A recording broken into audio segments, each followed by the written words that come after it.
Money is the #1 cause of relationship breakdowns. Here's why and how to fix it. Money arguments in relationships almost never start as arguments about money. They start as arguments about a takeaway ordered when you were supposed to be saving, about a pair of shoes bought without discussion, about a bill paid late again, about a savings goal that seems to be moving backwards. The money is just the surface. Underneath, the argument is almost always about something deeper: values, control, respect, fear, whether both people are working toward the same future. Understanding this distinction is where change actually begins, because you can't fix a values conflict by arguing about a takeaway. Financial infidelity, hiding money, accounts, debt, or spending from a partner, is one of the most damaging things that can happen to financial trust in a relationship. Research suggests that nearly 1 in 5 people in committed relationships has hidden significant financial information from their partner. Sometimes it's debt accumulated before the relationship that never got disclosed.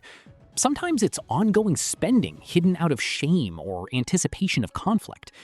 Whatever the form, the discovery of financial deception creates a specific kind of trust wound that's very hard to heal, because it calls into question not just the financial decision, but the honesty of the entire relationship. Most couples who fight about money are two people with completely different money stories in collision. Our relationship with money is formed early, through childhood experiences of scarcity or abundance, through the financial attitudes modeled by parents, through our own early experiences of earning and spending. Someone who grew up in genuine financial scarcity often becomes a compulsive saver for whom financial security is a deep emotional need. Someone who grew up in a comfortable household may have an entirely different relationship with spending. Neither is irresponsible. Neither is wrong. But when two people with these different backgrounds combine finances without ever discussing them, conflict isn't just possible, it's almost inevitable. The single intervention that makes the most practical difference for couples who fight about money is also the one that sounds the least exciting: a regular scheduled money conversation. Not a conflict, not an ambush, a standing monthly appointment, ideally with a specific time and a relaxed setting, where both people look at the same numbers together. What came in this month, what went out, whether you're on track toward any shared goals.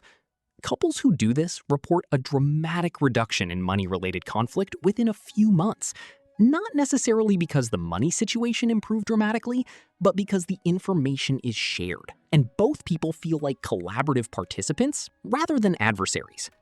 One structure that works well for a lot of couples is sometimes called the 3-account system: a joint account for shared bills and savings goals, and separate personal accounts for each person. Both partners contribute proportionally to the joint account based on income. What remains in individual accounts is personal spending money. No questions asked, no justification required. This combines transparency on shared goals with genuine financial independence for each person. It prevents the resentment that builds when one person feels they have to justify every personal purchase, and it protects each person's financial autonomy while building partnership where it matters most. Conflicting financial priorities are extremely common in long-term relationships and completely solvable, but only through honest conversation rather than avoidance. One partner wants to accelerate saving for a house. The other feels they're already sacrificing too much of the present for a future that feels abstract. Neither position is wrong. Both represent real, legitimate needs.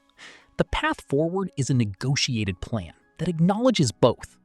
A timeline that gives the house goal a concrete shape. A budget that includes genuine enjoyment right now. And regular check-ins to see how both people feel the balance is working. The goal is a plan you both genuinely support, not a compromise that leaves both people quietly resentful. Income disparity between partners creates a specific tension that deserves direct attention rather than being left to work itself out. When one partner earns significantly more, a financial dynamic can develop that subtly creates a power imbalance. The higher earner may feel resentment. The lower earner may feel guilt or dependency or a loss of financial agency. The most effective structures ensure both partners have equal access to personal spending money even if contributions to shared costs are proportional to income. Equal personal allowances preserve the dignity and autonomy of both people and remove one of the most corrosive sources of financial resentment in relationships. Money fights in relationships are almost always a symptom of something that needs a conversation, not a winner. Start with one honest discussion this week, not about specific transactions, but about what you each actually want your financial future to look like. What does security feel like to each of you? What are the goals that matter most? Where does the current approach not reflect your values or needs? These conversations are sometimes uncomfortable. They are always productive. And the couples who have them regularly consistently report stronger financial outcomes and stronger relationships than those who manage money in parallel, but never really together.